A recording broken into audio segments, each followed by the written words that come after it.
باللہ من الشیطان الرجیم بسم اللہ الرحمن الرحیم وعد اللہ الذین آمنوا منکم وعملوا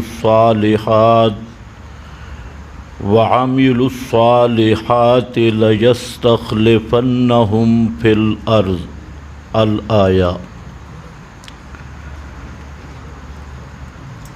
انتہائی قابل قدر معزز علماء کرام، طلباء اعظام، مخلص مواحد بھائیوں، آج کا یہ پروگرام کوئی باقاعدہ جلسہ یا کانفرنس نہیں تھا، بلکہ نوجوان مناظرین کی ایک تربیتی نشست کے طور پر منعقد کیا گیا، جو انشاءاللہ کھانے کے بعد وہ نشست منعقد ہوگی۔ تو چونکہ ہماری جماعت کے نوجوان مناظرین اس تربیتی نشست کے سلسلہ میں تشریف لے آ رہے تھے، تو میرے ذہن میں یہ بات آئی کہ چلو وقت کو غنیمت سمجھا جائے اور ان علماء کرام کے بعض کے بیانات وہ آپ حضرات کو بھی سنا دیے جائیں ترغیباً۔ چند ساتھیوں نے مختصر بیان کیے اور بہت سارے ساتھی جو مجھے نظر آ رہے ہیں وہ ابھی باقی ہیں، ان کو بیان کا موقع نہیں مل سکا۔ ہمارے حضرت مولانا نعمت اللہ صاحب، اسی طرح حضرت مولانا ضیاء اللہ صاحب، اسی طرح انعام اللہ صاحب اور دیگر پنجاب کے ساتھی بھی، خیبر پختونخوا کے ساتھی بھی جو اس غرض سے تشریف لائے، تو میں ان سے امید کرتا ہوں کہ ہماری اس وقت کی قلت کی معذرت کو قبول کریں گے۔ میں خود بھی انشاءاللہ اب زیادہ ٹائم نہیں لوں گا۔ ذہن تو تھا کہ مسئلہ خلافت پر مفصل گفتگو ہو اور اس کے ہر پہلو کو سامنے رکھا جائے، لیکن الحمدللہ ہمارے ان نوجوان ساتھیوں نے بہترین قسم کے تحقیقی اور علمی بیان فرما دیے ہیں۔ اللہ تعالیٰ ان کے ان بیانات کو اپنی بارگاہ میں قبول فرمائے۔ میرے بھائیوں، جہاں تک خلافت کا مسئلہ ہے تو تین قسم کے لوگ ہیں۔ نمبر ایک، منکرین خلافت۔ نمبر دو، ناقضین خلافت۔ اور نمبر تین، معاندین خلافت،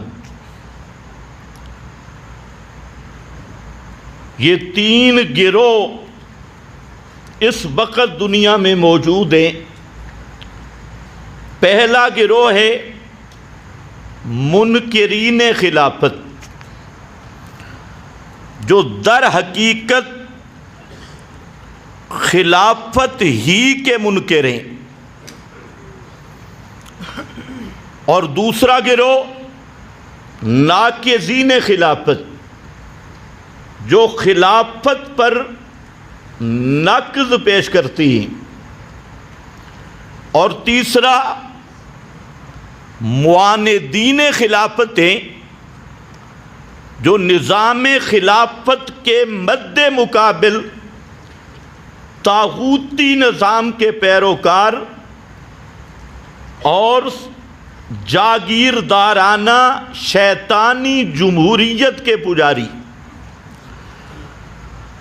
تو یہ تین عنوانوں پہ گفتگو کرنا ضروری ہے، لیکن آج ہمارا موضوع سخن ہے ناقضین خلافت۔ منکرین خلافت وہ آدمی ہے جو نبی کریم صلی اللہ علیہ وسلم کو اس وقت بھی دنیاوی حیات کے ساتھ زندہ مانتا ہے، تو وہ خلافت کا منکر ہے، چاہے وہ خلافت کے نام پہ تجارت کرے، خلافت کے نام پہ جماعتیں بنائے، خلافت کے نام پہ بینر بنائے، خلافت کے نام پہ جلوس نکالے۔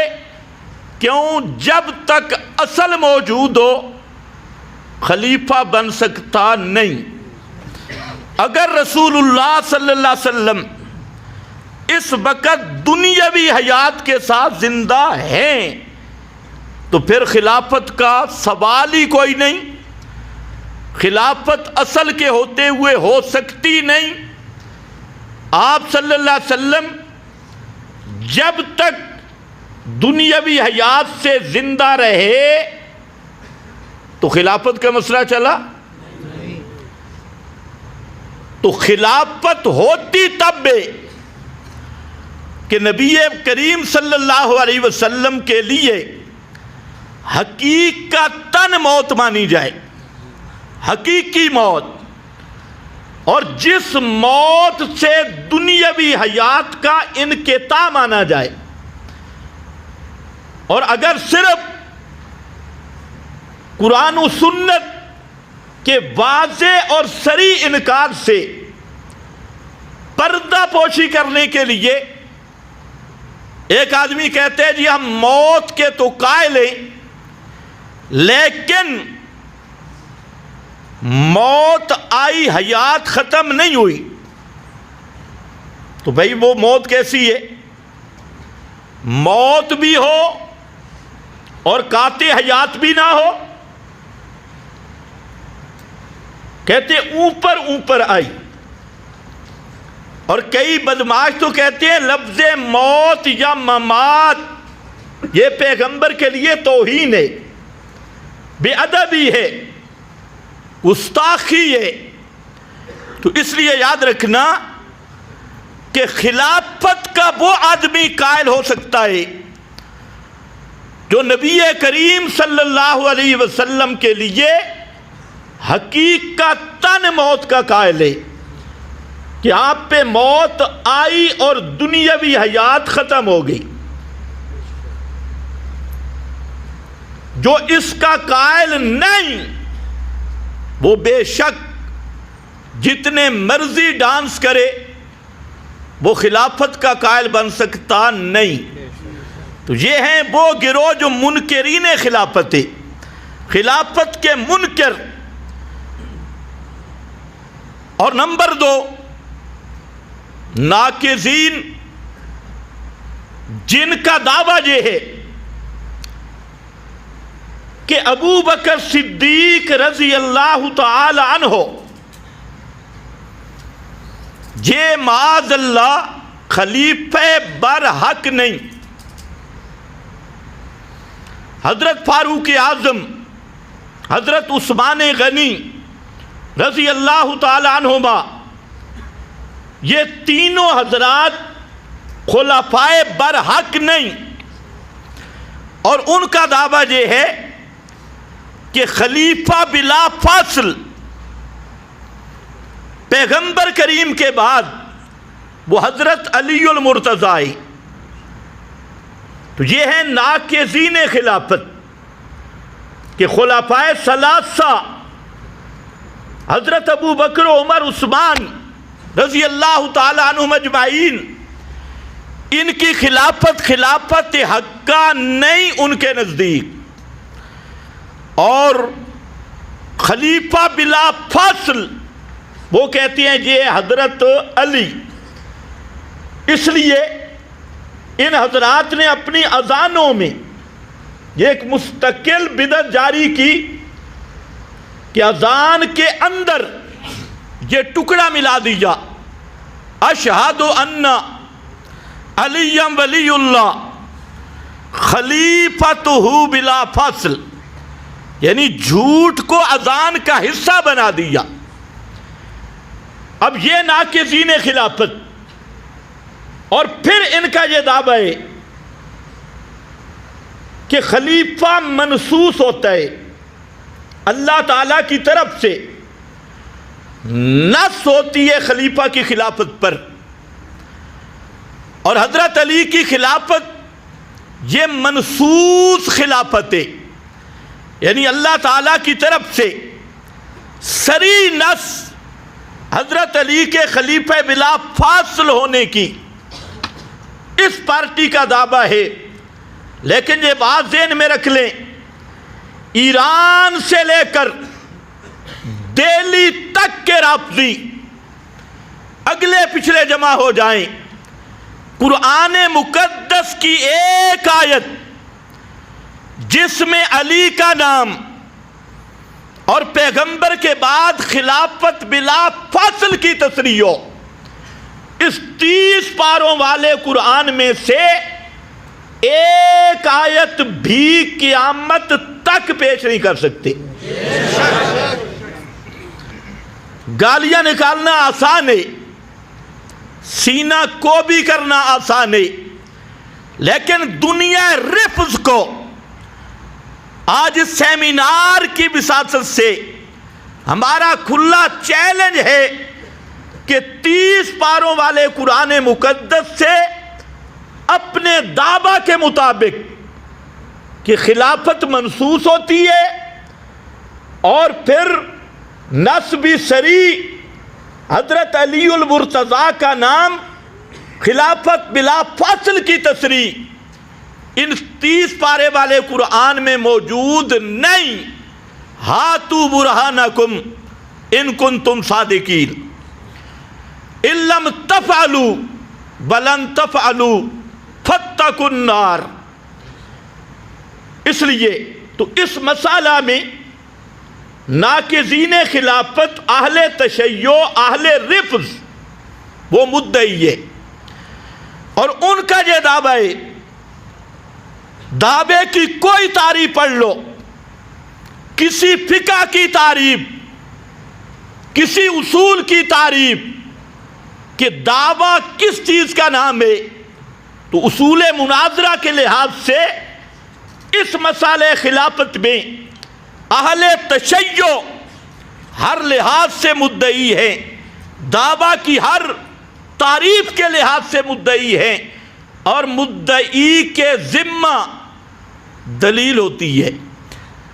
مدعی کے ذمہ البینۃ علی المدعی فریقین کے نزدیک مسلم ہے کہ مدعی کے ذمہ دلیل ہے، اور دلیل چونکہ اہل تشیع کے نزدیک یہ امامت و خلافت کا مسئلہ اصول دین سے ہے، جیسے توحید رسالت پہ ایمان لانا اصول دین سے ہے، قیامت پہ ایمان لانا اصول دین سے ہے، اسی طرح اس طبقے کے ہاں خلافت علی بلا فاصل پہ امامت پہ ایمان لانا اصول دین سے ہے، اور ہر دو فریق متفق ہیں کہ اصول دین قرآن مقدس کی نص قطعی سے ثابت ہوگا، کسی خبر باعث سے نہیں، کسی راوی کی روایت سے نہیں، کسی بزرگ کے کیل کول کٹورے سے نہیں، کسی تفسیر کے حوالے سے نہیں، کسی بزرگ کے اقوال سے نہیں، کسی تاریخ کی چبل پن سے نہیں، کسی مورخ کی گپ سے نہیں۔ جو اصول دین عقائد کا مسئلہ ہے وہ ثابت ہوگا قرآن مقدس کی نص قطعی سے، اور اس پر دونوں کی کتابیں متفق ہیں، ہماری بھی اور اہل تشیع کی بھی، اور اپنے مقام پہ 20 حوالہ جات موجود ہیں۔ تو اس لحاظ سے اہل تشیع پر فرض ہے کہ اپنے دعویٰ پر دلیل پیش کریں، اور دلیل ہو کتاب اللہ سے، یا اگر ہم پہ اتمام حجت کرنا چاہتی ہیں تو پھر آؤ ہمارا اصول حدیث متواتر، قطعی الثبوت، قطعی الدلالت، حدیث ہو بھی متواتر اور معنی پہ دلالت تن، معنی پہ دال بھی صریح طور پہ ہو، لیکن ایسی حدیث بھی موجود نہیں۔ جہاں تک مسئلہ ہمارا ہے تو ہمارا 14 صدیوں سے خلافت پہ قبضہ ہے، 14 صدیوں سے۔ اب تو پٹیشن کی میعادیں بھی گزر گئیں، شفعے کی میعادیں بھی گزر گئیں، اور وہ میں بتاؤں گا کہ کس لحاظ سے اور کیوں کر یہ قبضہ ہے۔ اس کی میں تھوڑی سی آگے چل کے بات کروں گا۔ بھوک زیادہ تو نہیں لگی؟ آپ جتنے ذوق سے بیٹھیں گے تو میں چلوں گا۔ بہرحال ہمیں خلافت ثابت کرنے کی ضرورت نہیں، کیونکہ ابو بکر و عمر عثمان کی خلافت ہندو بھی مانتا ہے۔ ہندوؤں سے بھی پوچھو کہ رسول اللہ کے بعد خلیفہ کون ہے، پوچھ لو ہندوستان کے ہندوؤں سے، سکھوں سے بھی پوچھ لو، عیسائیوں سے پوچھ لو، یہودیوں سے پوچھ لو، یعنی کوئی کافر بھی انکار نہیں کرتا کہ نبی کریم علیہ السلام کے بعد خلیفہ ابو بکر صدیق ہے۔ دنیا کا کوئی کافر بھی انکار نہیں کرتا۔ تو جو انکار کرے پھر وہ کافروں سے بھی کچھ فٹ اوپر ہے، وہ کافروں سے بھی بدتر کافر ہے، بدترین کافر ہے۔ اس لیے ذہن میں رکھ لو کہ ساری دنیا جانتی، عیسائی کیوں نہ جانے، صدیق کی ضربیں بھولی نہیں ہیں، فاروق اعظم کی ضربیں بھولی نہیں، ایران کے مجوسی کیوں نہ جانے، خلفائے ثلاثہ کی ضربات جہاد آج تک تازہ ہیں، ان میں جرت نہیں کہ انکار کر سکیں۔ کوئی مجوسی، کوئی ہندو، کوئی سکھ، کوئی یہودی ان کو مار پڑی ہے، انہیں یاد ہے کہ ہمیں مارا کس نے ہے۔ تو اس لیے یہ مسئلہ تو مسلم ہے، مسلمان اہل ایمان کے ہاں تو ہے ہی اول سے آخر تک۔ میں عرض یہ کر رہا تھا کہ یہ وہ مسئلہ ہے کہ کافر بھی مانتے ہیں، اس لیے ہمیں تو ثابت کرنے کی کوئی ضرورت نہیں ہے۔ اب جو کہتا ہے نہیں جی حضرت علی خلیفہ تھے اور یہ خلافت غصب کی گئی، تو یاد رکھو ایسا آدمی قرآن کا بھی منکر، قرآن اللہ کا گستاخ ہے وہ، اور نمبر 2 علی کا گستاخ ہے۔ کس کا؟ کس کا؟ اس کو آج میں نے ثابت کرنا ہے، اور انشاءاللہ علی کی زبان سے ثابت کروں گا۔ جو خلیفہ بلا فاصل صدیق اکبر کو نہیں مانتا اور دعویٰ کرتا ہے کہ خلیفہ بلا فاصل حضرت علی ہے، وہ علی کا گستاخ ہے، علی کا توہین کرنے والا، حضرت علی المرتضیٰ کا دشمن ہے، اور حضرت علی کے فضائل کا منکر ہے، اور حضرت علی کا سب سے بڑا وہ غالی، گستاخ اور بے ادب ہے جو صدیق کو خلیفہ اول نہیں مانتا۔ سب سے پہلے اس پر ایک اصول بیان کر دیتا ہوں۔ ہمارے ہاں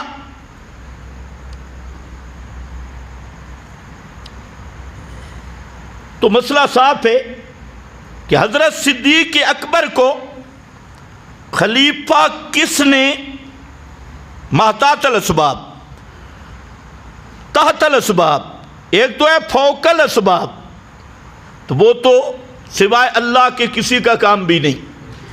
تحت الاسباب، آپ کے ہاتھ پہ بیعت کس نے کی تھی؟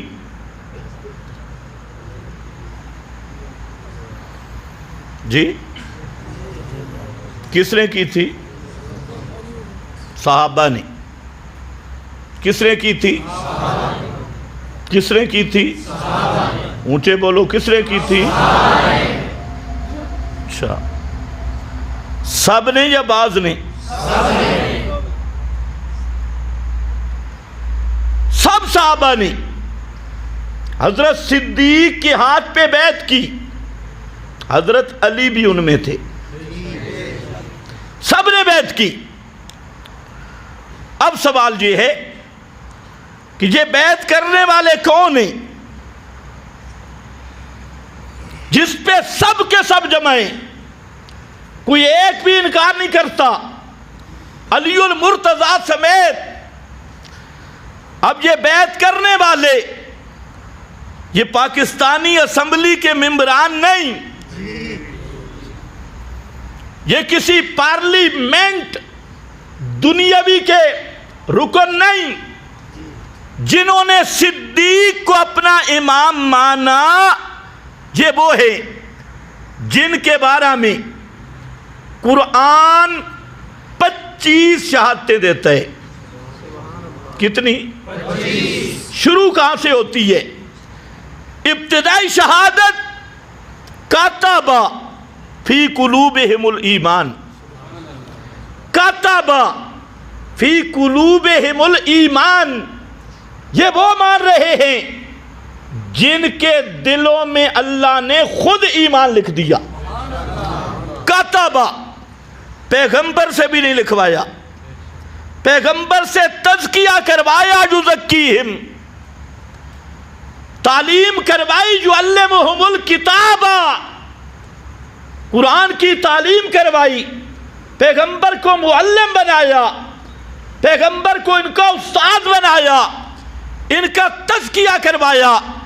لیکن تزکیہ پر جو دلوں میں ایمان کی کتابت ہے، کاتب فی قلوبہم الایمان، ان کے دلوں میں اللہ نے ایمان لکھ دیا۔ مخلوق کوئی بھی ہو اس کی لکھت مٹ جاتی ہے، اور اللہ لکھ دے لا تبدیل لکلمات اللہ، اللہ کے کلمات کبھی بدلتے نہیں، وہ چیز عارضی نہیں۔ اور کن لوگوں نے بیعت کی، کنہوں نے ایمان مانا؟ جس کو اللہ نے، جن کو اللہ نے سند دی، الزمہم کلمۃ التقوی، جن کو کلمہ تقوی لازم کر دیا۔ اور کون؟ کرہ الیکم الکفر والفسوق والعصیان، 3 چیزوں کی گارنٹی دے دی۔ یہ وہ جماعت ہے ان کے قریب کفر بھی نہیں آ سکتا، فسق بھی نہیں آ سکتا، عصیان بھی نہیں آ سکتا۔ یہ کس کی گارنٹی ہے؟ اگر یہ ابو بکر صدیق کو خلیفہ بنانا کفر ہوتا، ناجائز ہوتا، کفر ہوتا، فسق ہوتا، عصیان ہوتا، تو اللہ کی خبر صحیح بنتی یا غلط بنتی؟ پتہ نہیں تمہیں سمجھ بھی آ رہی ہے کہ اللہ نے خبر دی ہے کہ یہ وہ ہیں ان کے پاس کفر بھی نہیں آتا، آ سکتا نہیں، کر رہا الیکم الکفر والفسوق والعصیان، 3 چیزوں کی گارنٹی مل گئی۔ آج جو لوگ باتیں کرتے ہیں جی، وہ قیاس کرتے ہیں جی کوئی پاکستانی پارلیمنٹ ہے، پاکستانی شورا ہے، یہ پاکستانی شورا نہیں، یہ رحمانی شورا ہے، یہ رحمانی شورا ہے، اور شورا کی تصدیق خود رحمان نے کی ہے، اور فرما دیا یہ کون ہے؟ 3 چیزیں ان کے قریب نہیں آ سکتی، کفر، فسق، عصیان، ان تینوں چیزوں سے ماں برا۔ یا اللہ عارضی طور پر فرمایا نہیں، اولئک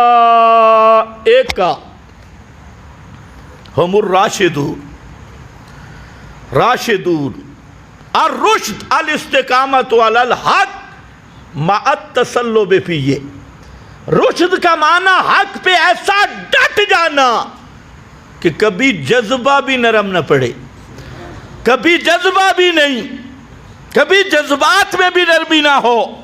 یہ وہ جماعت ہے، یہ ہیں ابو بکر صدیق کو خلیفہ اول ماننے والے، علی سمیت، اور جن کے بارے میں اللہ نے ان کے باطن کی گارنٹی دی، ان کے ظاہر کی گارنٹی دی، ان کی شہادت کی گارنٹی دی، ان کے انجام کی گارنٹی دی، ان پہ اپنی رضا کی گارنٹی دی، ان کی فلاح کی گارنٹی دی، ہر طرح کی اللہ نے گارنٹیاں دے کر یہ اعلان کر دیا، اور لوگوں یہ وہ لوگ ہیں جہاں ان کے قدم لگتے ہیں بوئی ہدایت کے نقش بنتے ہیں، اور کائنات کو معیار دیا۔ آمنوا کما آمن الناس ان آمنوا بمثل ما آمنتم بہ فقد اہتدوا۔ ان کی طرح ایمان لاؤ، ان کی طرح۔ یہ ہیں ابو بکر کو خلیفہ ماننے والے، اور جن کو قرآن کہتے ہیں اولئک ہم الصدیقون، اولئک ہم الصادقون، اولئک حزب اللہ، الا ان حزب اللہ ہم المفلحون بھی ہے تو ہم الغالبون بھی ہے۔ اس غالبون کو ذہن میں رکھنا ہے، ہم نے شاید ادھر جانا ہے۔ ہم الغالبون کے خارج میں نمونے کیسے آئے؟ ہم الغالبون یہ اللہ کی جماعت ہے، جدھر رخ کریں گے اللہ کی نصرت ان کے قدم چومیں گی، اللہ کی رحمت ان کے قدم چومیں گی۔ وہی ہے حزب اللہ، وہی غالبون۔ روم کی طرف رخ کیا، غالبون، کیسر و کسرا کی طرف رخ کیا، غالبون، حتیٰ کہ حضرت معاویہ کے زمانے تک اپنا عجم تک پہنچے، روس تک پہنچے، کابل تک پہنچے۔ کابل کا تذکرہ بھی ابو داؤد شریف میں ہے، یہ افغانستان والا کابل، یہ کابل ابو داؤد میں ہے۔ آذربائیجان پوری دنیا پہ چھا گئے، کیونکہ اللہ نے فرمایا الا ان حزب اللہ ہم الغالبون۔ اس لیے پہلا نقطہ یہ ذہن میں رکھ لو، آج کا شیطان مجوسی اور یہودیوں کی مکس نسل میڈیا پہ کیا کہہ رہی ہو جی؟ شورا کا منتخب شدہ، اور پھر لوگوں کو تاثر دیتی ہیں کہ جیسے ہم 4 اکٹھے ہو جائیں، آج کے لوگ 4 اکٹھے ہو جائیں۔ یہ وہ شورا نہیں ہے، یہ وہ شورا ہے کہ 500 آیت اس شورا کی سکاہت بیان کر رہی ہے، 500 قرآن مقدس کی آیت اس شورا کا ایمان بیان کر رہی ہے، اس کی صداقت بیان کر رہی ہے، اس کی صدیقیت بیان کر رہی ہے، اس کا نجات فی الدارین کو بیان کر رہا ہے قرآن۔ اس لیے یہ وہ شورا ہے جن کی توثیق اور تعدیل اللہ نے فرمائی ہے۔ اور یہ بات ذہن میں رکھ لو، دنیا کے سب محدثین، امیر المومنین فی الحدیث امام بخاری، سب کہہ دو رحمت اللہ تعالی علیہ، یحییٰ ابن معین، ابن المدینی، اس سے کوئی ابن المبارک، بڑے بڑے محدث، بڑے بڑے اسماء اور رجال کے ماہرین سب مل جائیں، وہ کسی صحابی پہ تبصرہ کرنے کے آل نہیں۔ پتہ نہیں تمہیں میری بات سمجھ بھی آئی ہے کہ نہیں؟ یہ وہ شورا ہے کہ دنیا کے سب محدثین ایک میدان میں جمع ہو جائیں، ان میں جرت نہیں، ان میں لیاقت و اہلیت نہیں کہ کسی صحابی پہ جرح کر سکے، انگلی رکھ سکے، جرح نہیں، تعدیل ہی تعدیل۔ اور جو الاصابہ اٹھا، دنیا کی کوئی جرح تعدیل کی کتاب اٹھا، سب محدثین ایک ہی نقطے پہ متفق ہیں، جب پتہ چل گیا نا صحابی ہے تو قلم روک دیا، قلم روک دیا۔ کیوں؟ کہتے ہیں یہ تو وہ ہے جس کی اللہ نے سچائی بیان کی ہے، اس لیے کسی محدث کو جرأت اتنے بڑے بڑے محدثین تبصرہ نہیں کر سکتے، اور آج جن کا باپ ابھی تک دریافت نہیں ہوا، کوئی جہلم کا جہنمی بیٹھے، کوئی اور بڑے بڑے پتہ نہیں کس چیز کے بچے اٹھے، بچے جمہورے، وہ تبصرے کر رہے، حضرت معاویہ یوں تھا، فلانا یوں تھا، فلانا یوں تھا۔ اور اس کو کہو ابن العطان، تجھے آج تک کسی نے نہیں بتایا کہ صحابی کہتے کس کو ہیں؟ صحابی ہوتا وہ ہے ساری دنیا کے محدثین مل جائیں اور ایک میدان میں ہوں، ان میں جرت نہیں، ان میں اہلیت نہیں، ان میں لیاقت نہیں کہ کسی صحابی پہ جرح کر سکے۔ اس لیے نہیں کہ صحابہ وہ ہیں جن کی عدالت اللہ نے بیان کی ہے۔ جب اللہ عدالت بیان کرے، اب محدث کو جرح کرے، وہ محدث نہیں بنے گا، وہ کافر بنے گا۔ اب مورخ کو جرح کرے، جب اللہ نے تعدیل بیان کر دی، اللہ کی تعدیل کے بعد اب کوئی راوی جرح کرے، کوئی مورخ جرح کرے، کوئی محدث جرح کرے، کوئی مفسر جرح کرے، کوئی بزرگ جرح کرے، کوئی امام جرح کرے، وہ کافر تو بن سکتا ہے، صحابی کی عزت مجروح نہیں ہو سکتی۔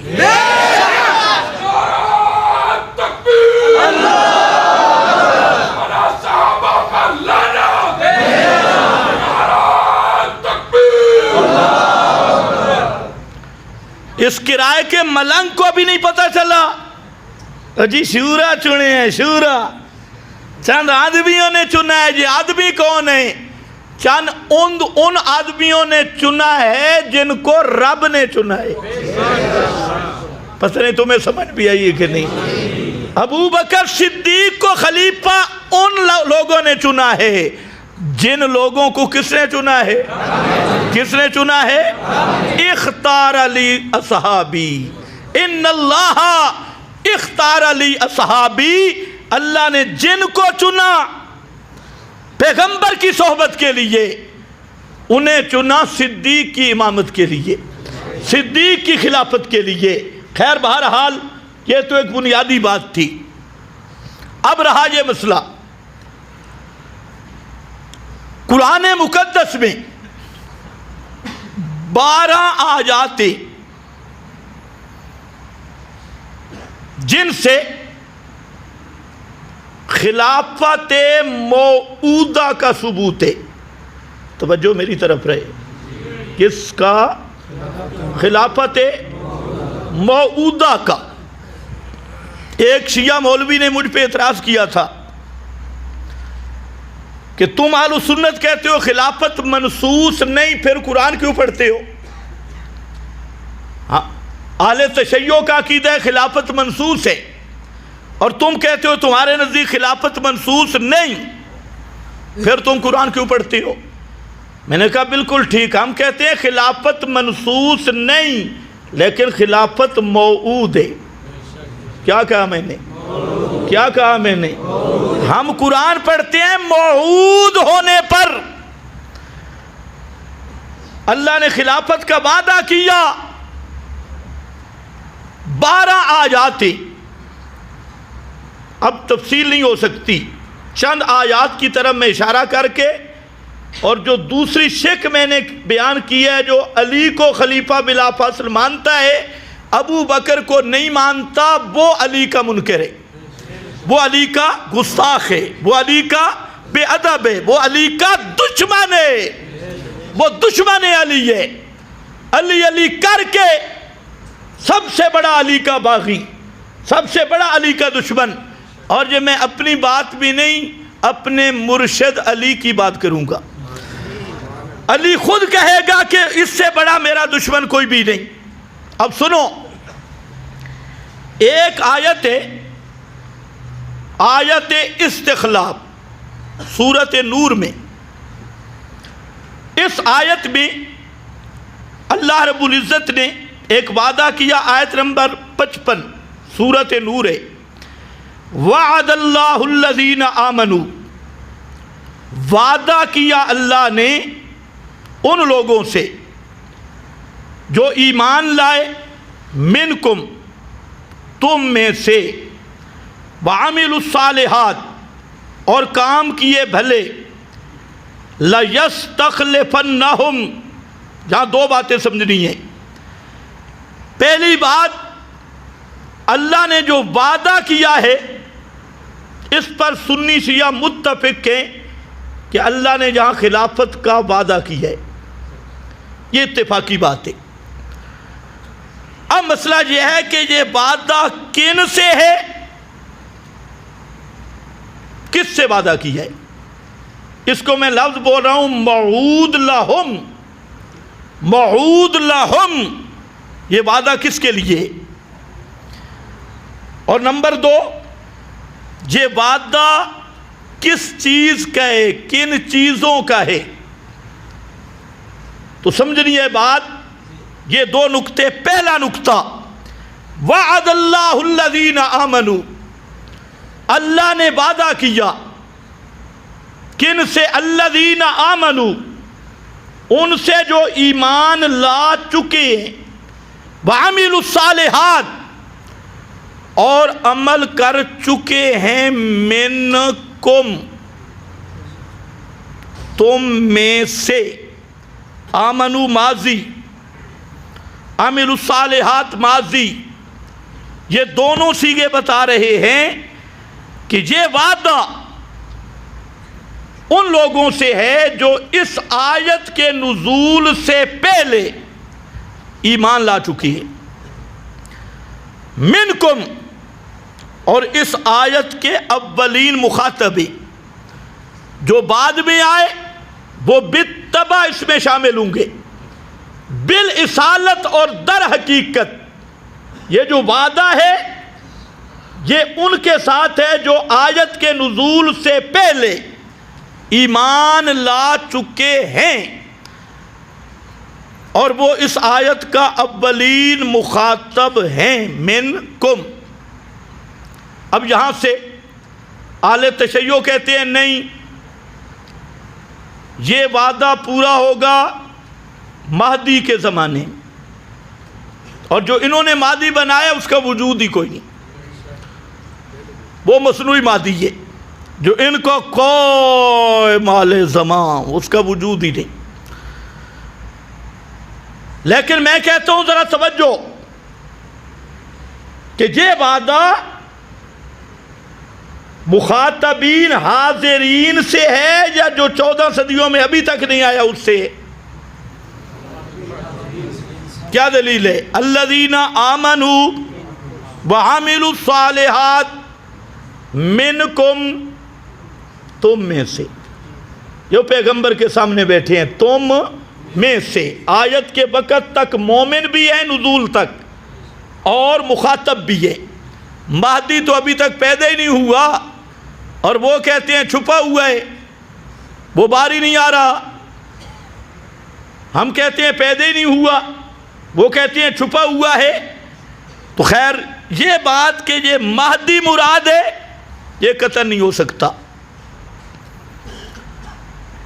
اب وعدہ تین چیزوں کا، لَيَسْتَخْلِفَنَّهُمْ، زمین میں خلافت دے گا اللہ تعالی، اور نمبر دو وَلَيُمَكِّنَنَّ لَهُمْ دِينَهُمْ، اور ان کے دین کو نفاذ اور تمکین عطا کرے گا، وَلَيُبَدِّلَنَّهُمْ مِن بَعْدِ خَوْفِهِمْ أَمْنًا، اور ان کے خوف کو امن سے بدل دوں گا۔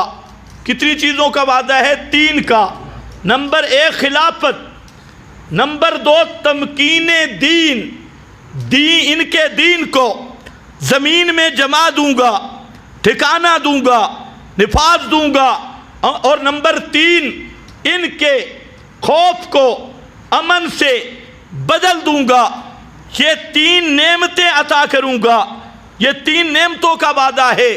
اب ذرا توجہ کرنا، اگر کوئی کہے کہ یہ 3 نعمتیں حضرت علی کے دور خلافت میں پائی گئی، تب بھی یہ آیت کے مطابق نہیں بنتا، اس لیے کہ ہمارے نزدیک حضرت علی المرتضیٰ کو 2 نعمتیں حاصل تھی، خلافت بھی کیونکہ ان کا نمبر 4 ہے، اور تمکین دین بھی اس لیے کہ علی کا دین وہ ہے جو ابو بکر صدیق کہے، علی کا دین وہ ہے جو فاروق اعظم کہے، علی کا دین وہ ہے جو حضرت عثمان کہے۔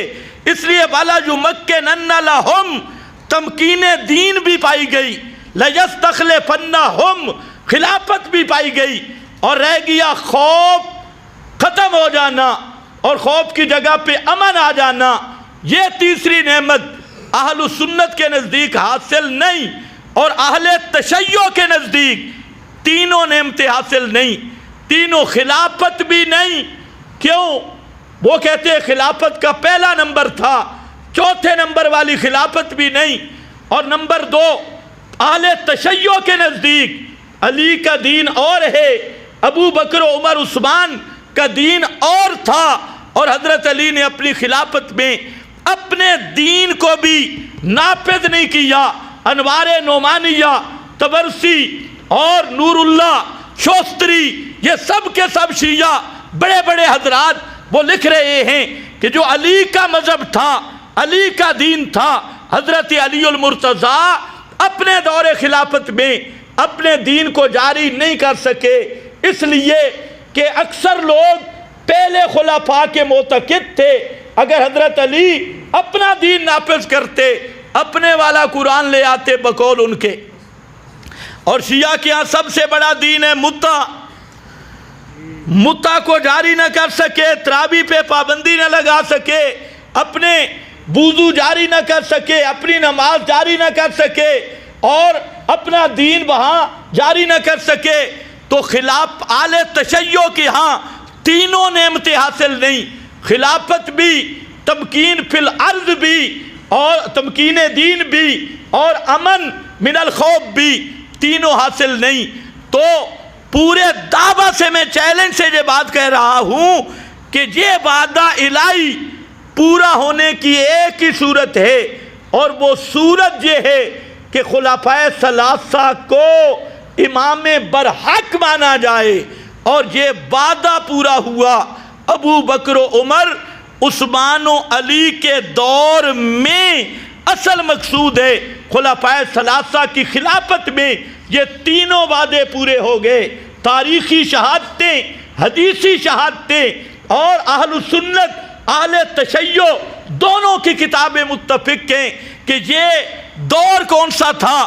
یہ دور تھا ابو بکر و عمر عثمان علی کا، اور خصوصاً پہلے 3 خلفاء کا، جس میں خلافت بھی ملی، تمکین دین بھی ملی، اور امن من الخوف بھی ملا۔ یہ تینوں نعمتیں حاصل ہوئی۔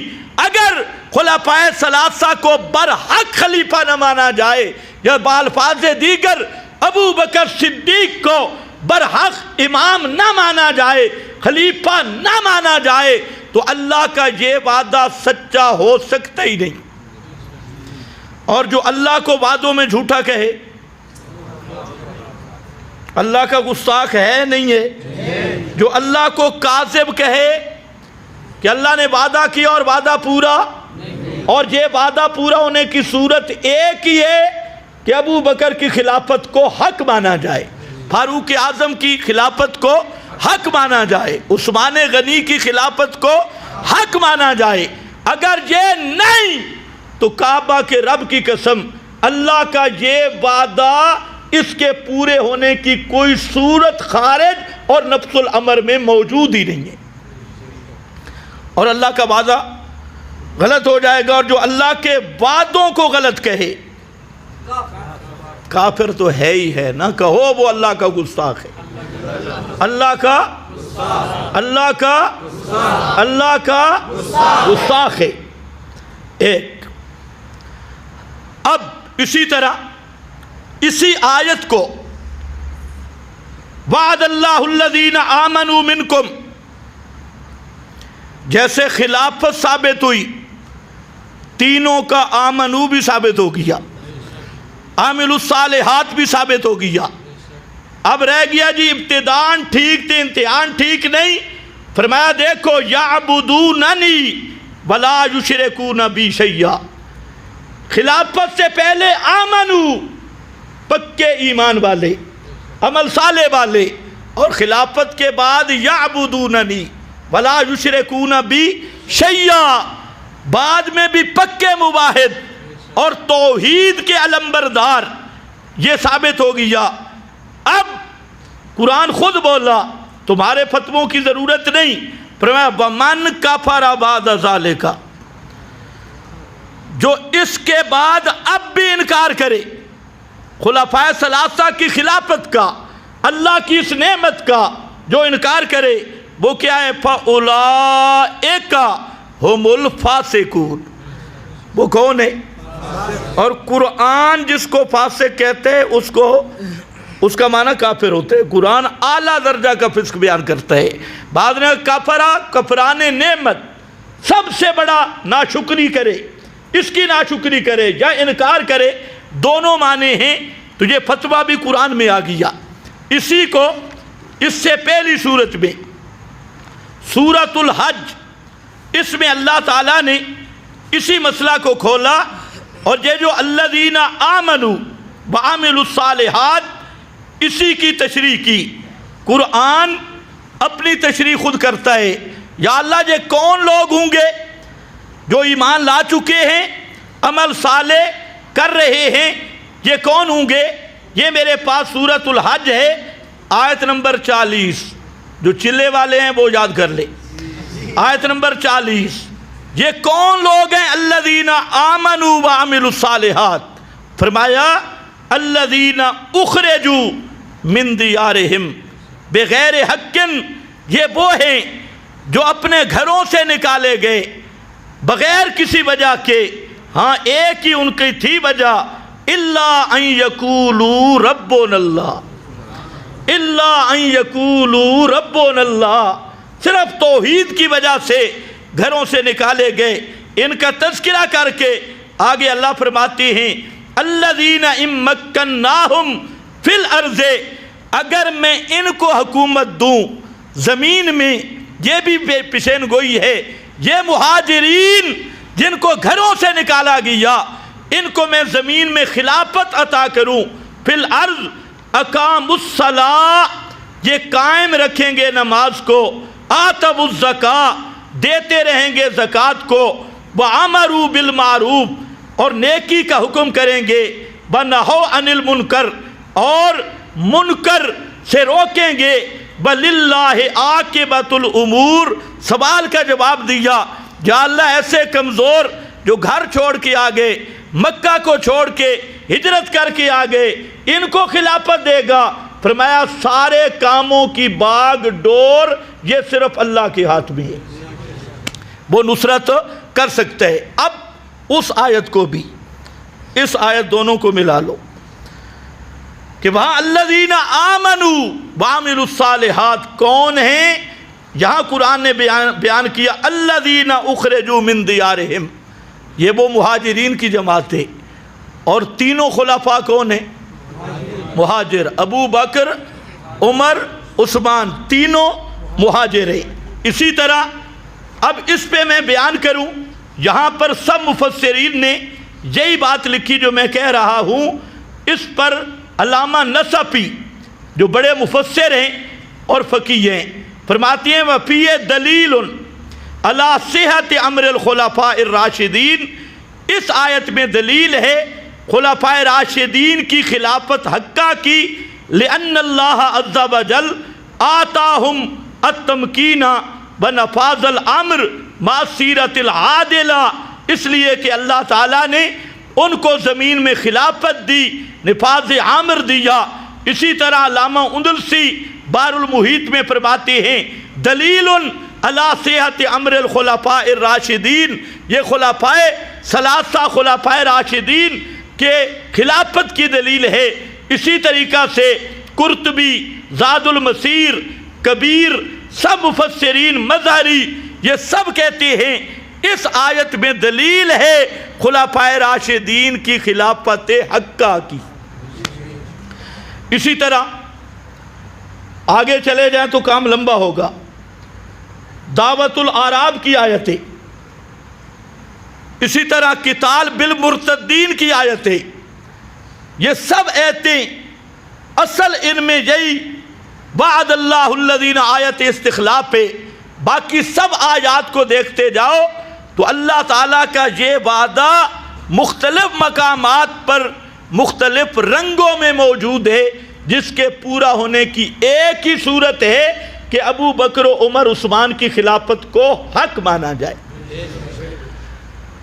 اب اس پر صرف میری بات نہیں، اہل تشیع کی اپنی بات، ان کی بات میں دکھا دیتا ہوں، شاید کسی میں انابت ہو، اور مختصر کرتا ہوں، گھبرانا نہیں ہے، بہت مختصر کرتا ہوں، ساری کتابیں اب پھر کسی موقع۔ یہ میرے پاس ہے تفسیر کمی، تفسیر کمی، یہ کم کا بہت بڑا علامہ ہے اور مجتہد ہے۔ اس کا میرے پاس سورۃ التحریم ہے، صفحہ 710 سے، اور اس میں ایک مسئلہ چلا رہا ہے کہ نبی کریم صلی اللہ علیہ وسلم نے اپنی ایک پاک زوجہ کو ایک راز کی بات بتائی، اور وہ راز کی بات کیا تھی؟ پیغمبر کو اللہ نے بتلائی اور پیغمبر نے اپنی بیوی کو بتلایا۔ وہ کیا تھی راز کی بات؟ وہ کہتا ہے راز کی بات یہ تھی کہ پیغمبر نے فرمایا کہ ان ابا بکر جلیل خلافت بعدی، میرے بعد خلیفہ ابو بکر ہوگا۔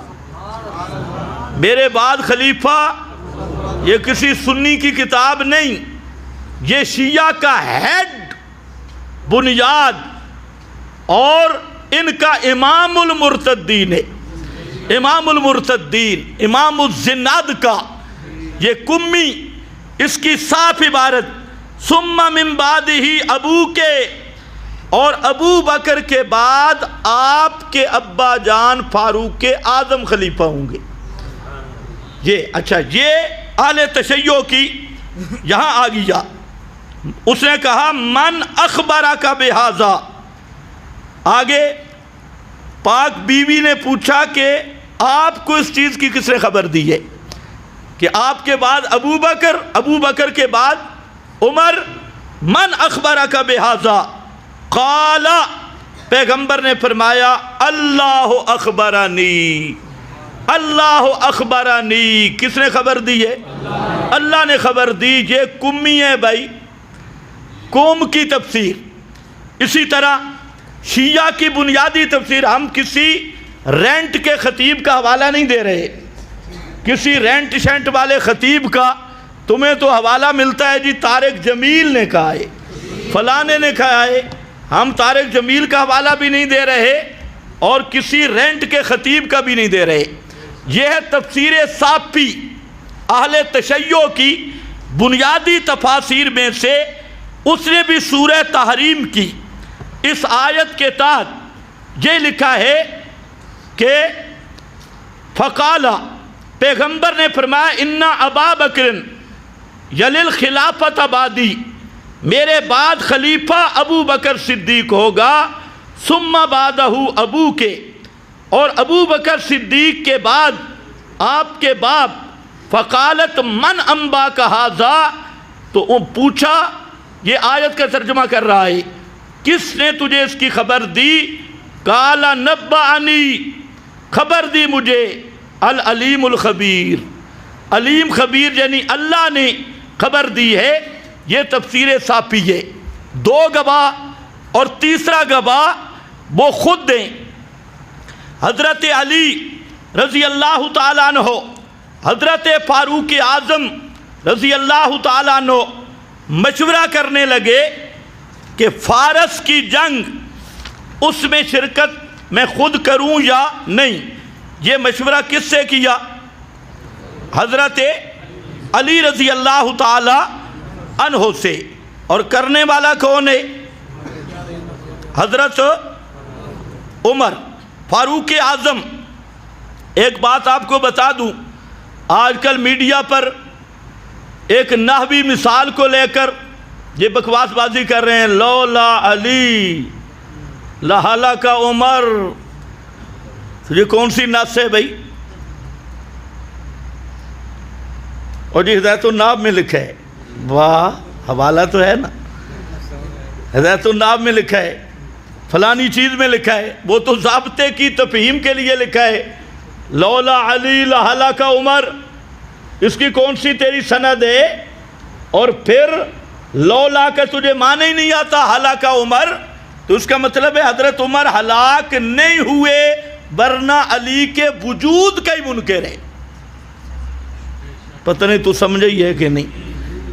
اچھا خیر، کچھ باتیں نہ سمجھ آئیں تو کوئی مسئلہ نہیں۔ تو یہاں پر حضرت علی المرتضیٰ رضی اللہ تعالیٰ عنہ، حضرت عمر اجازت مانگ رہے ہیں، مشورہ کر رہے ہیں کہ میں جاؤں یا نہیں۔ فرماتے ہیں حضرت علی رضی اللہ تعالیٰ عنہ، ھذا الامر لم یکن نصرہ ولا خذلانہ بکثرۃ، یہ ایسا معاملہ ہے کہ اس معاملہ کی نصرت اور خذلان یہ عدد کی کثرت اور قلت کے ساتھ نہیں۔ وَهُوَ دِينُ اللَّهِ الَّذِي أَظْهَرَهُ وَجُنْدَهُ الَّذِي أَعَدَّهُ وَأَمَدَّهُ، یہ اللہ کا وہ دین ہے جو اللہ نے خود غالب کیا ہے۔ هُوَ الَّذِي أَرْسَلَ رَسُولَهُ بِالْوَدِينِ لِيُظْهِرَهُ عَلَى الدِّينِ، یہ وہ ہے اظہرہ، اللہ نے اس کو غالب کیا ہے۔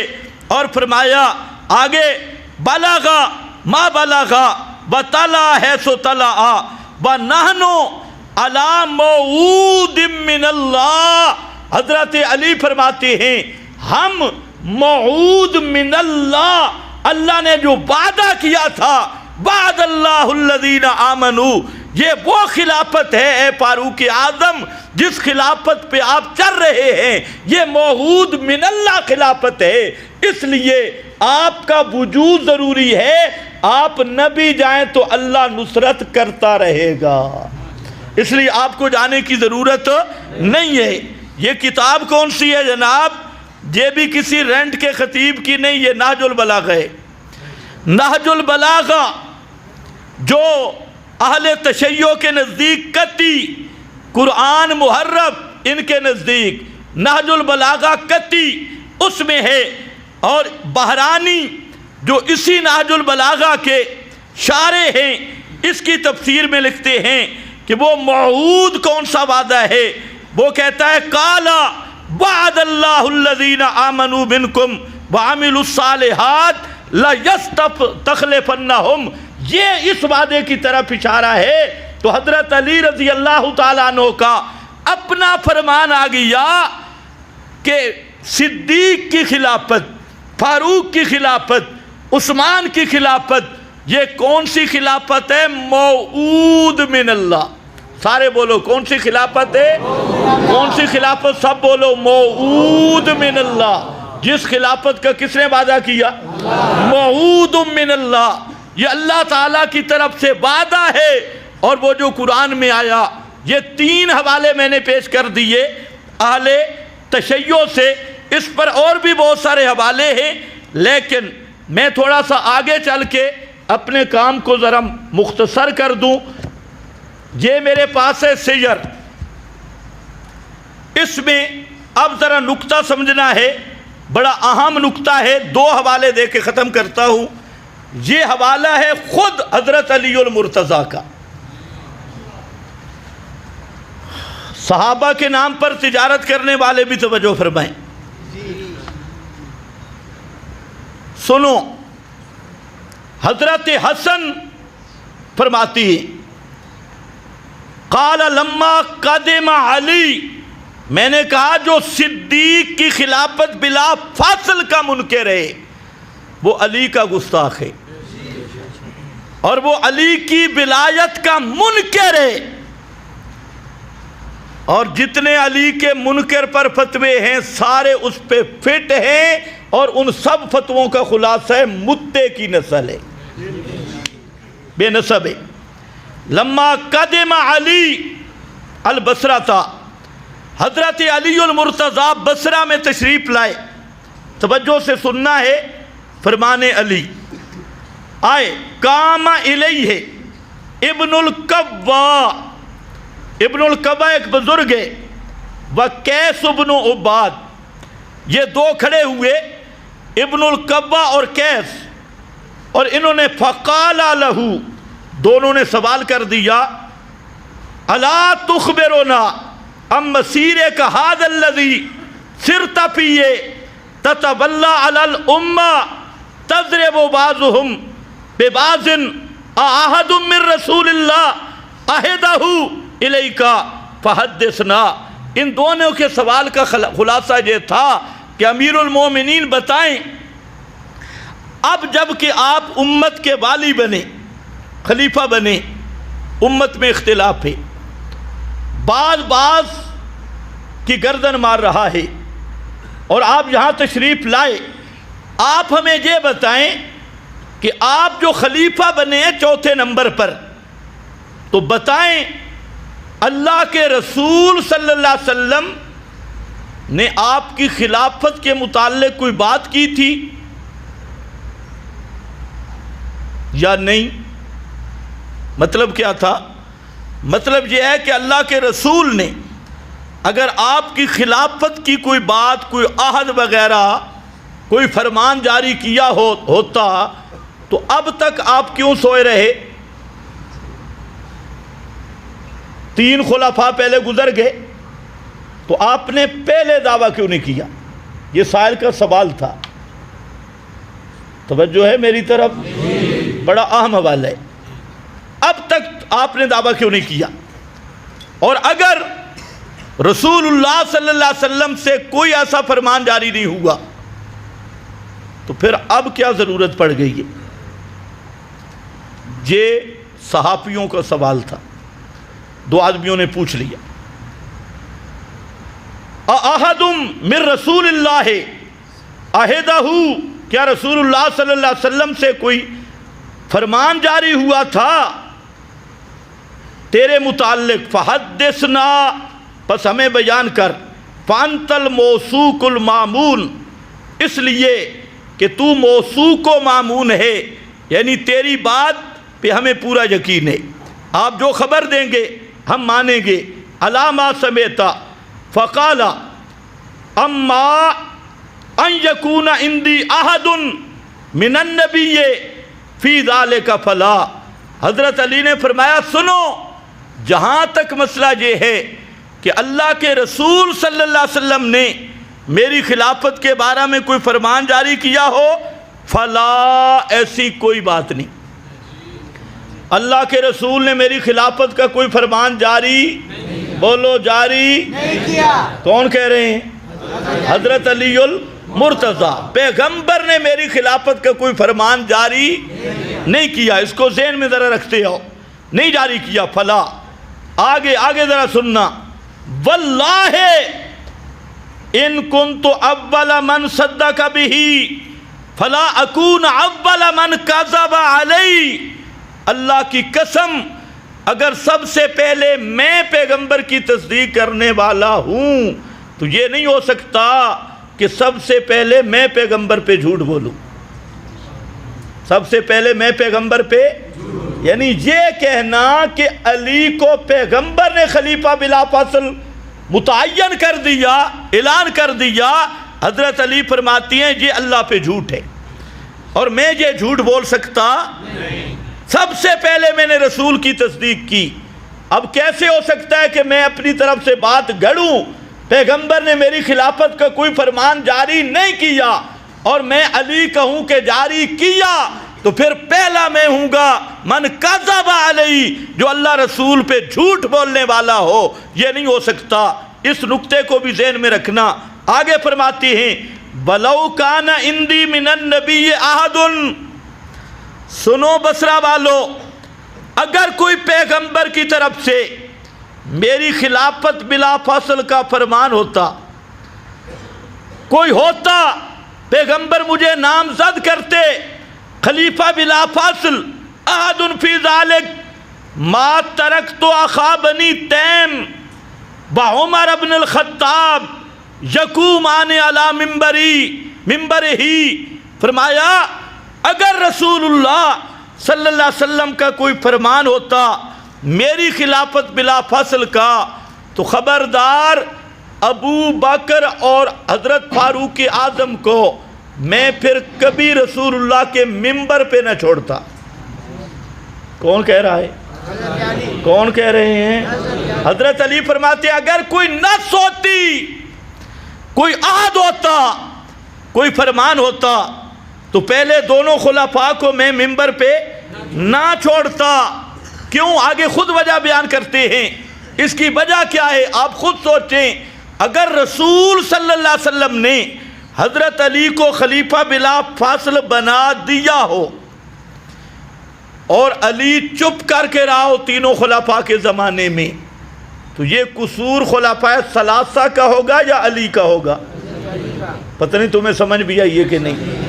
اگر رسول اللہ صلی اللہ علیہ وسلم حضرت علی کو خلیفہ بلا فاصل متعین کر دیں اور حضرت علی چپ کر کے ان کے پیچھے نمازیں پڑھتے رہیں اور تین خلفاء کا دور گزر جائے، یہ نام ہی نہ لیں، تو پیغمبر کی وصیت کا منکر ابو بکر صدیق ٹھہرے گا یا خود علی ٹھہریں گے؟ سب سے بڑے منکر کون ٹھہریں گے؟ حضرت علی۔ اس لیے میں کہتا ہوں جو خلفائے ثلاثہ کی خلافت کا منکر ہے، اس سے بڑا دشمن علی بن سکتا ہی کوئی نہیں ہے۔ سب سے بڑا وہ گستاخ علی ہے، سب سے بڑا وہ دشمن علی ہے۔ وہ یہ کہنا چاہتا ہے کہ علی نے پیغمبر کے فرمان کا انکار کیا، اللہ کے فرمان کا انکار علی نے کیا ہے۔ حضرت علی اپنی صفائی پیش کر رہے ہیں بَلَوْ كَانَ عِنْدِي مِنَ النَّبِيِّ أَحَدٌ فِي ذَلِكَ، اگر اس معاملہ میں اللہ کے رسول کی طرف سے کوئی عہد ہوتا میرے پاس من النبی، تو یاد رکھنا تو پھر میں کبھی نہ چھوڑتا ما ترکت اخا بنی تیم، بنی تیم، اخا بنی تیم یعنی ابو بکر صدیق، ادبن کنیت ذکر کر رہی ہے، نسبت ذکر کر رہی ہے، ادبن بعمر ابن الخطاب، ان کو کبھی علی ممبر ہی پیغمبر کے ممبر پہ نہ چھوڑتا۔ بھلا قاتلتہما بِیدی، میں اپنے ہاتھ سے لڑائی کرتا، میں اپنے ہاتھ سے، بلو لم اجد الا بردی ھذا، خدا کی قسم میرے پاس تلوار نہ ہوتی، میرے پاس یہ اپنی چادر ہوتی، تو میں ان کو ان چادر ڈال کے ممبر سے اتارتا۔ میں علی یہ نہیں کر سکتا کہ رسول سے عہد بھی ہو، پیغمبر کا فرمان بھی ہو، اور میں پیغمبر کی وصیت کے خلاف کروں، پیغمبر کے فرمان کے خلاف کروں، اللہ کے پیغمبر کے حکم کو ٹالوں، یہ مجھ سے کبھی نہیں ہو سکتا۔ آگے فرماتی ہیں بس سنو وَلَٰكِن رسول اللہ، اب ذرا خیال کرنا حضرت علی کی تقریر ہے، یہاں تک آپ نے کیا سمجھا کہ اگر صدیق کو پہلا خلیفہ نہ مانا جائے اور پہلا خلیفہ ہونے کا دعویٰ کس کے بارے میں کیا جائے؟ حضرت علی، تو توہین کس کی ہوگی؟ اس نقطے کو سمجھو، توہین کس کی ہوگی؟ تو یہ رافضی گستاخی کس کی کرتی ہے؟ ان رافضیوں سے بڑا دشمن علی کوئی نہیں۔ یہ کہتے ہیں کہ پیغمبر نے وصیت کی اور علی نے پیغمبر کی وصیت ٹھکرا دی۔ نص تھی، جبریل آیا تھا بار بار کہ نبی کے بعد خلیفہ آپ ہیں۔ حضرت علی فرماتے ہیں اگر میرے بارے میں کوئی عہد ہوتا نا، میں کبھی بھی اس عہد سے پیچھے نہ ہٹتا۔ لیکن اصل بات کیا ہے؟ آگے وضاحت فرمایا اصل بات یہ ہے کہ پیغمبر کریم صلی اللہ علیہ وسلم ولیکن رسول اللہ لم یقتل قتلا، پیغمبر کریم شہید نہیں ہوئے، ظاہری شہادت نہیں ہوئی، بلم یمت فجاعتن، اور آپ اچانک بھی وفات نہیں پائی۔ مکث فی مرضہ ایامن و لیالی، پیغمبر کریم اپنی مرض میں کئی دن کئی راتیں رہے۔ یاتیہ المؤذن، کئی دنوں تک آپ بیمار رہے۔ مؤذن آتا تھا، اجازت مانگتا تھا، اعلان کرتا تھا بالصلاۃ، نماز کا۔ فیأمر ابا بکر فیصلی بالناس، کئی دن تک آپ بیمار رہے اور ہر نماز پہ مؤذن آ کے پوچھتا یا رسول اللہ نماز کا ٹائم ہو گیا، تو آپ کس کو؟ فیأمر ابا بکر، آپ ابو بکر صدیق کو حکم دیتے، فیصلی بالناس، پس وہ لوگوں کو نماز پڑھاتا۔ بہوا جرا مکانی، اے ذرا نشتر سننا، حالانکہ رسول اللہ صلی اللہ علیہ وسلم میرے مرتبے کو جانتے تھے۔ ہوا جرا مکانی، میرے مرتبے میری شان کو اللہ کے رسول سمجھتے تھے، اس کے باوجود نمازوں کا امام کس کو بنایا؟ نمازوں کا امام کس کو بنایا؟ اور یہ نہیں، آگے دوسری کتاب میں لست مریضاً ولا غائباً، میں مریض بھی نہیں تھا غائب بھی نہیں تھا، وہاں تندرست تھا، موجود تھا، لیکن اس کے باوجود، اور یہ بھی نہیں کہ کوئی رابطہ نہ ہو، ہر نماز میں آپ سے پوچھا جاتا، اطلاع دی جاتی کہ اللہ کے رسول نماز کا ٹائم ہو گیا، تو آپ ابو بکر کو حکم دیتے کہ یصلی بالناس، لوگوں کو نماز پڑھائیں۔ وہو جرا مکانی وَلَقَدْ ارادت امرات من نسائہ، حضرت علی فرماتے ہیں آپ کی پاک بیویوں میں سے ایک ماں، ہماری ماں، آپ کی زوجہ محترمہ، اس نے آپ کے سامنے عرض بھی کی کہ ابو بکر دل کے کمزور ہیں، آپ کی فراق پہ برداشت نہیں کریں گے، ان تصرفہ عن ابی بکر، درخواست بھی کی ہماری ماں نے، مراد حضرت عائشہ صدیقہ رضی اللہ تعالی عنہا، انہوں نے یہ عرض بھی کی، اور مقصد تھا کہ ابو بکر کو امامت کی بجائے کوئی اور امام بنے۔ اس کے فَعَبَا وَغَضِبَا، پیغمبر کریم نے انکار کیا اور اس پر ناراضگی ظاہر کی کہ یا اللہ والمومنون، اللہ بھی انکار کرتا ہے، مومن بھی انکار کرتے ہیں، ابو بکر موجود ہو اور امامت کے مصلی پہ کوئی اور کھڑا ہو، یہ کیسے ہو سکتا ہے؟ یہ سب کون بیان کر رہے ہیں؟ حضرت علی المرتضیٰ۔ آگے ذرا دیکھنا ہے، فرمایا مرو ابا بکر یصلی بالناس، آپ نے فرمایا ابو بکر کو حکم کرو لوگوں کو نماز پڑھائے۔ فلما قبض اللہ نبیہ، جب اللہ نے اپنے پیارے پیغمبر کی روح مبارک قبض کر لی، خلافت حیات دنیاوی میں نہیں ہوتی، اب یا المہند رہے گی یا خلافت رہے گی، یا تسکین الصدور رہے گی یا خلافت رہے گی، یا تو دنیاویتن لا برزخیہ، شرم نہیں آتی۔ اب دیکھو فرماتے ہیں فلما کذب اللہ نبیہ نظرنا فی امورنا، جب اللہ نے اپنے پیغمبر کی روح مبارک قبض کر لی، ہم نے اپنے معاملات کو دیکھا، خیال کرنا ہے، نظرنا، ہم نے دیکھا، پتہ نہیں تمہیں سمجھ آ رہی ہے کہ حضرت علی شامل تھے نہیں تھے؟ نظرنا ہم نے دیکھا فی امورنا اپنے معاملات میں خلیفہ کس کو بنائیں، فاخترنا لدنیانا من رضیہ نبی اللہ لدیننا، ہم نے خلافت کے لیے اس کو منتخب کیا جس کو پیغمبر نے ہمارے دین کا ہمارا امام بنایا، ہمارے دین کا امام بنایا۔ یہ 40 کتابوں میں اس قسم کی عبارت موجود ہے۔ لدیننا وکانت الصلاۃ اصل الاسلام، اور نماز اسلام کی اصل ہے اور سب سے بڑا امر اور قوام الدین ہے۔ فبایانا ابا بکر، فبایانا ہم نے بیعت کی ابو بکر صدیق کی، کون کہہ رہے ہیں؟ حضرت علی، ہم نے بیعت کی۔ فبایانا ابا بکر وکان لذالک اہلا، وَكَانَ لِذَالِكَ أَهْلًا، ہم نے ایسے بیعت نہیں کی۔ ابو بکر صدیق خلافت کے قابل، خلافت کے اہل تھے۔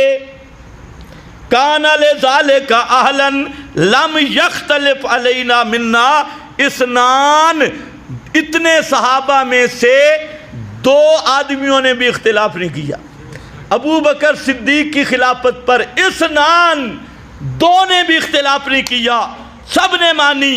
بلم یشہد بعضنا علی بعض بلم نقطع منہ البراء فادیت الی ابی بکر حقہ، حضرت علی فرماتے ہیں ابو بکر صدیق اس کا آل تھا، میں نے ابو بکر کو اس کا حق دیا ہے، میں نے ابو بکر کو اس کا، یہ ہے پیر علی کا فرمان۔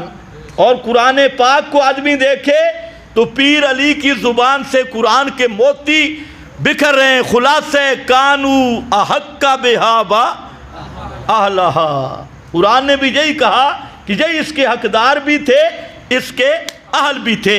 لم یختلف علیہ منا اثنان، لوگ کہتے ہیں علی نے بیعت نہیں کی، حضرت علی کہتے ہیں ابو بکر کو خلیفہ بنایا ہی میں نے، ہم نے بنایا ہے۔ آگے اگلا جملہ مزیدار ہے، فَأَدَّيْتُ إِلَىٰ أَبِي بَكْرٍ حَقَّهُ وَعَرَفْتُ لَهُ طَاعَةً، اور میں نے ابو بکر صدیق کی اطاعت کر کے دکھائی ہے۔ عرفت لَهُ طَاعَتَهُ وَغَزَوْتُ مَعَهُ فِي جُنُودِهِ، اور میں علی ابو بکر صدیق کے لشکر کا ایک سپاہی بن کے جہاد کرتا رہا ہوں۔ غزوت مَعَهُ فِي جُنُودِهِ وَكُنْتُ آخُذُ اِذَا آتَانِي، اور میں وہی چیز لیتا تھا جو مجھے ابو بکر دیتے تھے، وظیفہ، مال غنیمت جو ابو بکر صدیق میرا حصے میں دیتے تھے وہ لیتا تھا۔ آگے وَأَغْزُو اِذَا أَغْزَانِي، اور میں جہاد کرتا تھا جب مجھے جہاد کا حکم کرتے تھے۔ اور صرف اتنا نہیں، اضرب بین جدیہ بے سیوتی، فرمایا بے صوتی، سیوتی بھی شاید اسی سے، بے صوتی، تو میں جب حضرت علی رضی اللہ تعالیٰ عنہ حدود کا نفاذ ہوتا تھا اور مجھے کہتے علی اٹھ اس کو کوڑے لگا، تو میں نے کبھی نہیں کہا کہ میں بڑا ہوں، میں جلاد بن کے اس مجرم کو کوڑے مارتا تھا، صوتی۔ یہ اس کے بعد کہتے ہیں فلما قبضا واللہ عمر، جب حضرت صدیق پہ موت آئی حضرت عمر خلیفہ بنے، فاخذ بسنت صاحبہ وما یعرف من امرہ فبایعنا عمر، ہم نے حضرت عمر اپنے رفیق اپنے ساتھی کے نقش قدم پہ چلے، اپنے پیش رو، ہم نے ان کی بیعت کی، ان کی نوکری کی۔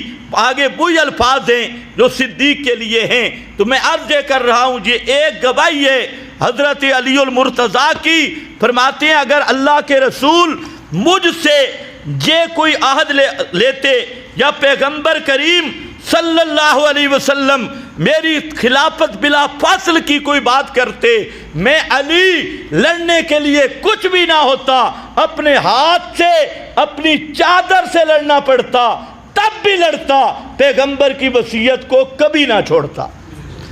تو اب یہ کہنا کہ حضرت علی نے چھوڑ دیا، یہ توہین کس کی ہے؟ سمجھا یہ رہا ہوں، یہ توہین کس کی ہے؟ اونچے بولو، کس کی ہے؟ حضرت علی رضی اللہ تعالیٰ عنہ۔ یہ دوسری شہادت ہے حسن مثنیٰ، یہ حضرت حسن کے بیٹی ہیں، حسن ابن علی کے بیٹے حضرت حسن مثنیٰ فرماتی ہیں، ایک آدمی نے سوال کیا کہ یار یہ بتا، آدمی نے پوچھا سألوہ عن ھذا الخبر، اس نے پوچھا یار ایک روایت سنی ہے من کنت مولاہ فعلی مولاہ، اس کا کیا معنی ہے؟ اس میں حضرت علی کی خلافت کی کوئی بات ہے؟ یہ سائل نے سوال کیا کس سے؟ حضرت حسن مثنیٰ سے، حضرت حسن کے بیٹا مثنیٰ اس کو کہتی ہے، اس سے کہ یہ کیا معاملہ ہے؟ آگے حضرت حسن بولے، یہ بھی خاندان نبوت کا آدمی ہے، فرماتے ہیں لو کان النبی، کہتے ہیں یار اتنی گل بھی نہیں، اگر پیغمبر نے خلافت علی کا قول کرنا ہوتا نا لَأَفْصَحَا، تو پیغمبر کریم دو ٹوک بات کرتے، کیونکہ هو انصح للامہ، پیغمبر کریم امت کے سب سے زیادہ خیر خواہ تھے، گول مول بات نہ کرتے کہ من کن تو مولا ہو فعلی، تو مولا کے 17 معنی، 17 احتمال، آپ افصا تھے، انصا تھے، اس لیے اگر آپ نے خلافت علی کا اعلان کرنا ہوتا دو ٹوک لفظوں میں کرتے۔ آگے اس نے لفظ ذکر کیے کہ آپ کیا کہتے، لو کان النبی اراد خلافتہ لقال ایھا الناس ھذا ولی عمری والقائم علیکم بعدی، اگر آپ نے خلافت علی کا اعلان کرنا ہوتا تو اس طرح نہ کہتے من کنت مولا ہو فعلی مولا، کیونکہ اس میں تو کئی احتمال ہیں، آپ صاحب کہتے لوگوں میرے بعد القائم ولی الامر یہ حضرت علی ہے، جو کہنا چاہیے تھا۔ یہ کون کہتا ہے؟ حسن مثنیٰ، جو حضرت حسن بڑے حسن کے بیٹے ہیں، فرماتے ہیں یوں ہوتا۔ آگے ذرا خیال کرنا، لمبی عبارت میں اپنا مقصد کی درمیان سے جو بتایا گستاخ علی والی بات وہ بتانا چاہتا ہوں۔ تو کہتا ہے کہ لو آسا باللہ قال الحسن اقسم باللہ سبحانہ، میں اللہ کی قسم اٹھاتا ہوں کہ اگر اللہ ان اللہ تعالی و رسولہ، اگر اللہ اور اس کا رسول حضرت علی کے لیے خلافت بلا فصل کا تعین کرتے، لو آثرا علی لاجل ھذا الامر ولم، اور حضرت علی آگے نہ بڑھتے، خاموش رہتے اور اپنا حق نہ لیتے، تو لکان اعظم الناس خطا، تو حضرت علی سے بڑا گناہگار کوئی نہ ہوتا۔ کون کہتے ہیں؟ حسن ابن مثنیٰ، ان کی شہادتیں فرماتے ہیں کہ پیغمبر اور اللہ رب العزت حضرت علی کو خلیفہ بلا فاصل متعین کریں اور پھر حضرت علی خاموش رہ جائے، تو پھر اس سے بڑا گناہ کیا ہوگا؟ توجہ ہے کہ اللہ اور اس کے رسول کے تعین کردہ چیز کو بھی حضرت علی چھوڑ دیں اور اپنا حق وصول نہ کریں، پیغمبر کی گدی پر نااہل اور نالائق لوگ بیٹھے رہیں اور حضرت علی ان کے ساتھ زندگی گزارتے رہیں، تو اس سے بڑی خطا، اس سے بڑا گناہ، اس سے بڑا ظلم کوئی نہیں ہو سکتا۔ اس لیے یاد رکھنا، یہ بھی کئی کتابوں کی عبارت موجود ہے۔ عرض کرنے کا مقصد یہ ہے، حسن مثنیٰ کیا کہنا چاہتے ہیں کہ جو صدیق کو خلیفہ بلا فاصل نہیں مانتا اور یہ دعویٰ کرتا ہے اللہ یا رسول یعنی قرآن و سنت میں علی کی خلافت بلا فصل کی کوئی نص ہے تو وہ ایسا ظالم ہے جو حضرت علی پر بہتان لگا رہا ہے، حضرت علی کو خطا اور گناہ پہ سمجھ رہا ہے، اور جو حضرت علی کو گناہ و خطا پہ سمجھے وہ کیا ہوتا ہے؟ دشمن علی۔ وہ کیا ہوتا ہے؟ دشمن علی۔ اس لیے میں عرض کرتا ہوں کہ یہ جو صدیق کو بھونکتے ہیں، خلافت صدیق اکبر پر تبرع کرتے ہیں، ان کو یاد رکھنا چاہیے، اور ان کے ملنگوں کو بھی، کہ یہ حملہ صدیق پہ نہیں ہے، یہ حملہ علی مرتضیٰ پہ ہے۔ یہ حضرت علی کی عزت کے خلاف کر رہے ہیں، حضرت علی کی توہین کر رہے ہیں۔ ہم تو یہی کہتے ہیں کہ ابو بکر صدیق خلیفہ اول تھے، اس لیے حضرت علی نے مانا، ان کے پیچھے نمازیں پڑھی، حضرت حسن حسین نے مانا، ان کے پیچھے نمازیں پڑھی، حضرت فاروق کے ساتھ رہے، حضرت عثمان کے ساتھ رہے، اور نہج البلاغہ میں ہے جب حضرت علی اپنی خلافت کے دور میں آئے اور خلافت کا انعقاد ہونے لگا، حضرت علی نے دلیل ہی یہ پیش کی، فرمایا خلافت میں خلیفہ ہوں چوتھے نمبر پر۔ کیوں؟ فرمایا کہ مجھے ان لوگوں نے منتخب کیا ہے جنہوں نے ابو بکر و عمر عثمان کو منتخب کیا تھا۔ یہ دلیل دی حضرت علی نے۔ اس پر تو خیر بہت لمبی باتیں ہیں، میں نے مختصر ایک بات کی، اور تیسری بھی سن لو، وہ ہے معاندین خلافت۔ معاندین خلافت جو خلافت کا نظام نہیں چاہتے، شریعت کا، ہاں اب نہیں بولیں گے، شریعت کا نظام، خلافت کا نظام۔ ابھی طالبان نے اعلان کیا ہے نفاذ شریعت کا، اور ملحدین کی پینٹیں گیلی ہو گئی ہیں۔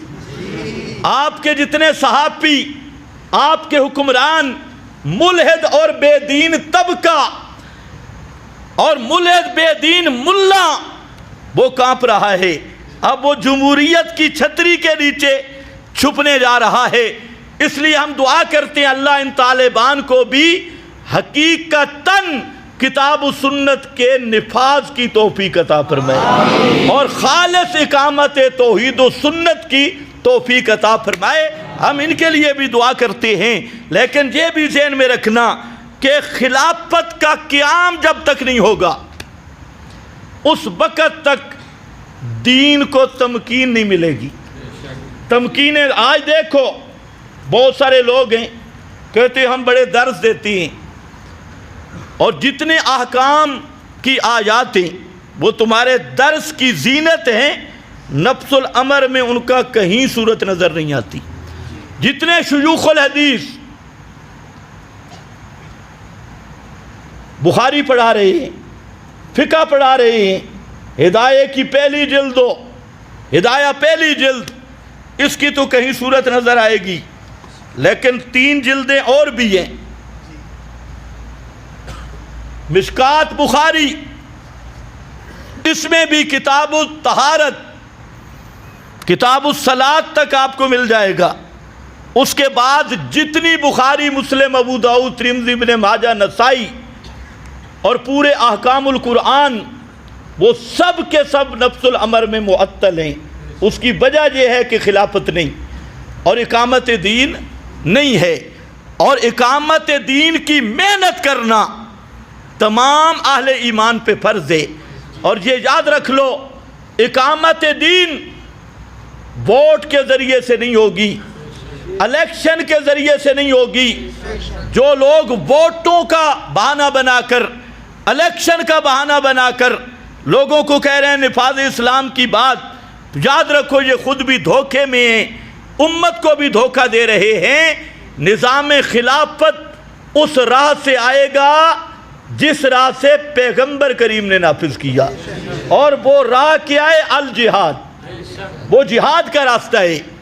اور اس دور میں اللہ تعالیٰ نے وہ صورت ہمیں دکھا دی، ان پگڑیوں والوں، داڑھی والے، مدرسوں کے طالب علم، یہ 14ویں صدی کے ہو کر بھی معلوم ہوتا ہے کتاب و سنت اور جہاد کے ناموں کے بھی اللہ نے لاج رکھ لی ہے۔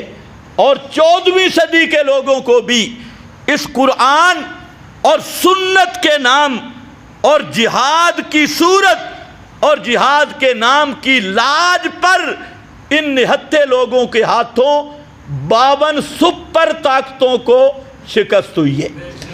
اور یہ جب امریکہ آ رہا تھا، ہم وہ دور بھی دیکھا ہے، ہم اس وقت طالب علم تھے، امریکہ آ رہا تھا، ہمارے آخری دور تھا طالب علمی کا، اور ساری دنیا کی زبان پہ تھا مولویت مٹ گئی اور الہاد، کفر، زندقہ، انہوں نے پوری مشینریاں لگائیں، 20 سال تک بارود برسایا، گولے برسائے اور دنیا کی سپر طاقتیں آئیں، لیکن 20 سال کے بعد اللہ تعالیٰ کی لعنت کا وہ ان پہ جوتا پڑا کہ اب جو بائیڈن امریکہ کا صدر ہے، میں اس کی تقریر سن رہا تھا، وہ خبیث کا بچہ اپنی تقریر بھی سیدھی نہیں کر سکتا، اور آج سے 20 سال پہلے تمہارا وردی والے کی وردی گیلی ہو گئی تھی، ایک فون پر وردی گیلی ہو گئی، اور جی امریکہ آ رہا ہے۔ ان طالب علموں نے بتا دیا، ان سٹوڈنٹوں نے بتا دیا جو دینی طالب علم ہیں کہ دنیا میں کوئی طاقت نہیں، طاقت ایک ہی ہے، لا الہ الا اللہ، یہ صرف لا الہ الا اللہ کی طاقت ہے۔ اس لیے خلافت کا نظام، اس کی کوشش کرنا اور خلافت کے نظام پر محنت کرنا، اقامت دین پر محنت کرنا، خلافت کے نظام پہ محنت کرنا، ہمارا تو ملک ہے، ہمارے آئین میں لکھا ہے کتاب و سنت کا نفاذ، یہ تو ہمارے آئین کی بات ہے، ہماری قرارداد مقاصد میں لکھا ہوا ہے ہمارے ملک کی کہ اس ملک کا آئین کتاب و سنت کے مطابق ہوگا، کتاب و سنت کا نفاذ ہوگا۔